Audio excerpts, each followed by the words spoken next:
زبان سے خاموشی فرض ہے تو اذان ہوتی ہے جب دوسری جمعے کی، تو اس وقت جب آقا کریم صلی اللہ تعالی علیہ وآلہ وسلم کا نام پاک آئے، اس کی وضاحت بھی کرنی تھی. جزاک اللہ خیرہ. وَإِيَّاكُمْ.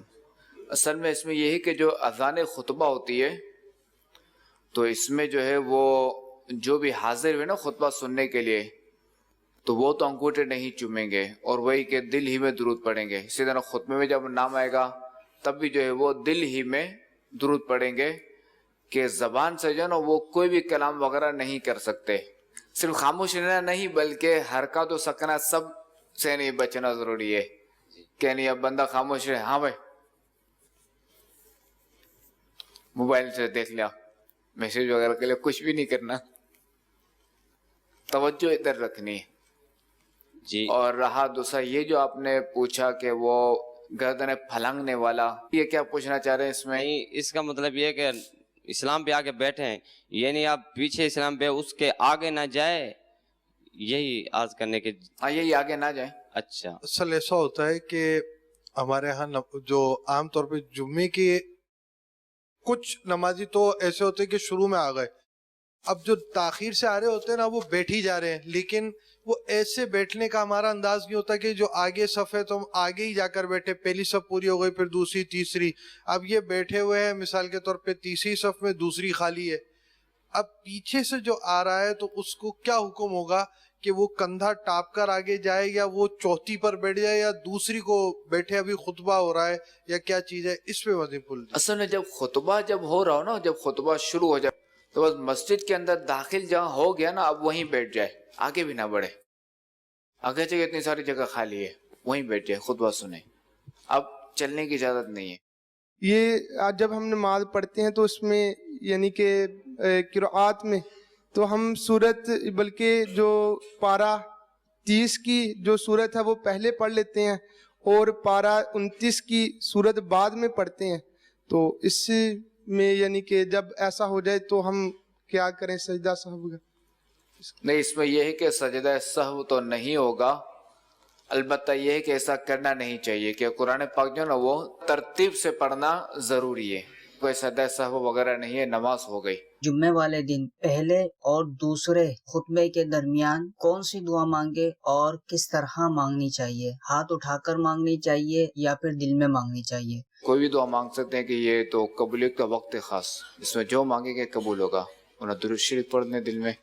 اگر ایک شرعی مسافر مقیم کی اقتدا کرتا ہے تیسری اور چوتھی رکعت میں جا کے ملتا ہے، اب اس کے لیے کیا حکم ہے کہ وہ 2 ہی پڑھے گا یا 4 پڑھے گا؟ جی اس میں یہی ہے کہ مسافر اگر مقیم کی اقتدا کرتا ہے تو وہ جو ہے نا وہ مقیم کے تابع ہو گیا کہ اس کے 4 رکعت کی نماز ہے تو 4 رکعت ہی پڑھے گا. وہ تیسری اور چوتھی تو اس نے امام کے ساتھ پڑھ لی، اب جو ہے وہ بعد میں 2 پڑھے گا امام کے سلام پھیرنے کے بعد. میرا جانشین میرے سنت سے سوال ہے کہ اگر والدین داڑھی شریف سے منع فرمائیں اور والدین انتقال فرما جائیں تو والدین کو اس گناہ کا عذاب ہوگا کیا؟ کیا اس کے حکم کیا ان کے حکم کی تکمیل کریں یا نافرمانی کر کے رخ پر داڑھی سجا لیں؟ لا طاعت فی معصیت الخالق، کہ جہاں اللہ تعالیٰ کی نافرمانی ہو رہی گی تو اس میں جو ہے وہ مخلوق کی اطاعت نہیں کی جائے گی، اللہ تعالیٰ کی اطاعت کی جائے گی. تو چونکہ ایک حکم اللہ تعالیٰ نے دیا ہے تو وہاں جو مخلوق کی نہیں مانی جائے گی، والد ہو والدہ ہو جو بھی ہو اس کے نہیں مانی جائے گی، اللہ تعالیٰ کا حکم مانا جائے گا. تو یوں سمجھو داڑھی تو رکھنی پڑے گی چاہے والدین ناراض ہو کچھ بھی ہو. البتہ اولاد ان کو جھاڑ نہیں سکتی، اس طرح نہیں کہتے تمہیں پتہ نہیں ہے کہ داڑھی رکھنا کیا ہے، یہ کچھ نہیں کریں گے ہم، بس یہی کہ نرمی سے شریعت کا حکم ہے میں رکھ رہا ہوں. سوال یہ ہے کہ ایک امام صاحب شرعی مسافر تھے اور بولے سے انہوں نے نماز پوری پڑھا دی، مثلا کہ فرض نماز جو ہے یہ 4 رکعت پوری پڑھا دی، تو اس کا کیا شرعی حکم ہے؟ اب یہی ہے کہ واجب الاعادہ کے نیت سے جو ہے ان کو دہرانی پڑے گی نماز. جنہوں نے پیچھے پڑھی ہے وہ بھی، امام بھی اور مسافر بھی جو ہے نا وہ واجب الاعادہ کی نیت سے دہرائیں گے، جبکہ جو مقیم ہے وہ تو فرض کی نیت سے ادا کریں گے. دوسرا یہ ایک اور سوال یہ تھا کہ زور نامحرم کا عورت کی میت کو کندھا دینا کیسا؟ تو امامت کرنا کیسا جنازے کی، نامحرم پھر جی جواب دیجیے, سوال ہوا آپ سے. امامت کرے گا, کیا کرے گا, نہیں کرے گا؟ کیا کرے؟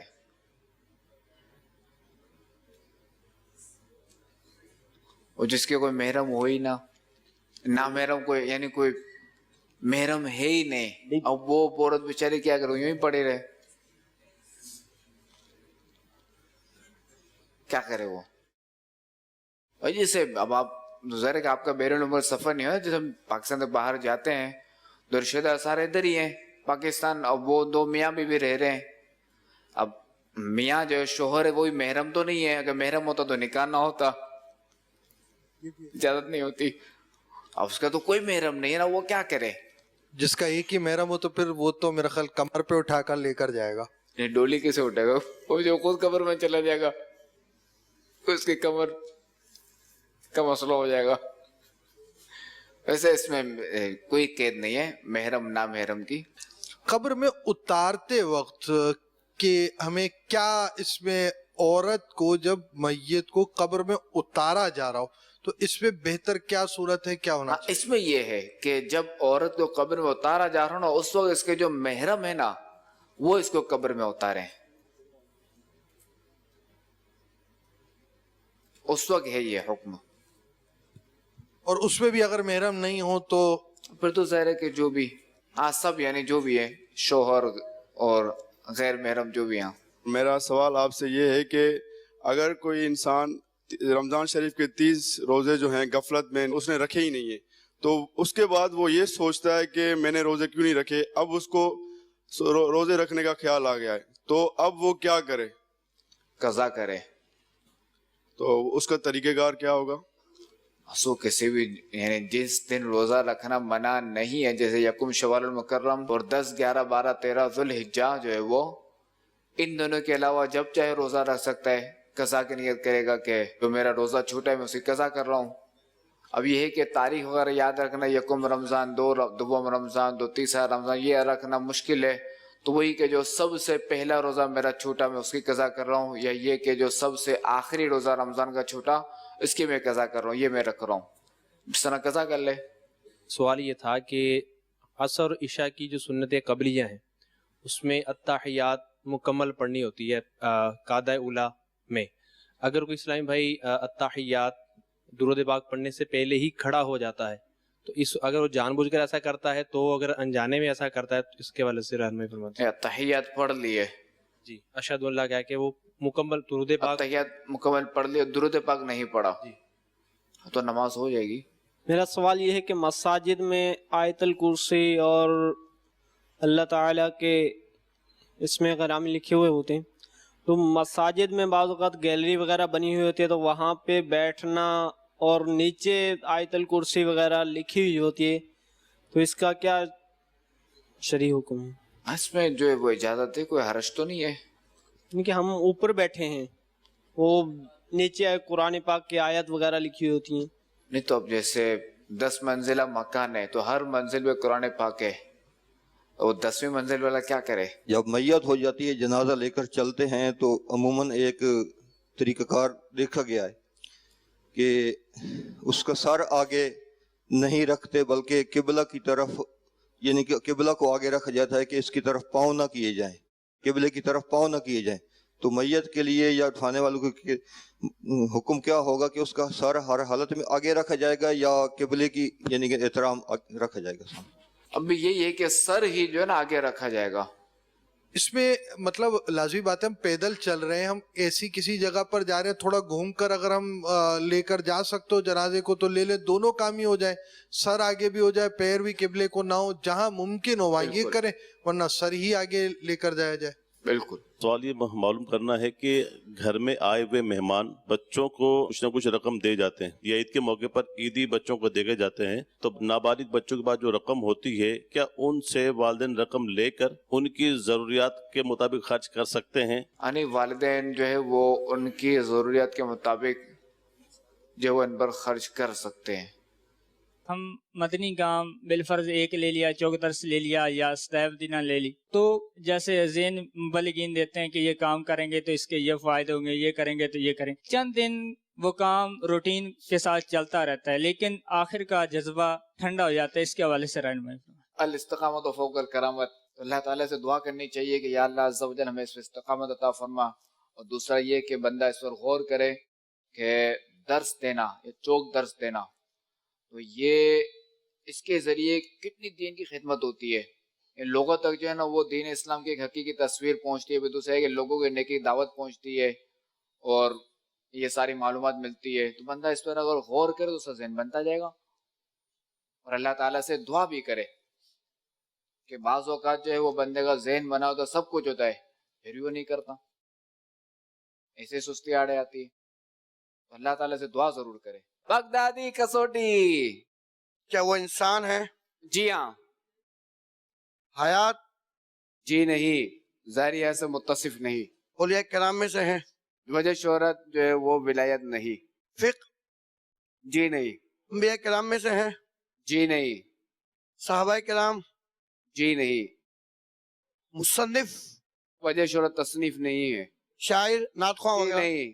مزار شریف یا جو بھی ان کی مرکز ہے وہ پاکستان؟ جی نہیں. ان کی زیارت آپ نے کی ہے؟ جہاں یعنی ان کا مزار ہے وہاں حاضری ہوئی ہے میری. اشارہ دینا چاہیے. اس جگہ پہ حاجی فاروق بھی ساتھ تھے. اور آسانی کر دیتا ہوں چلیں کے لیے.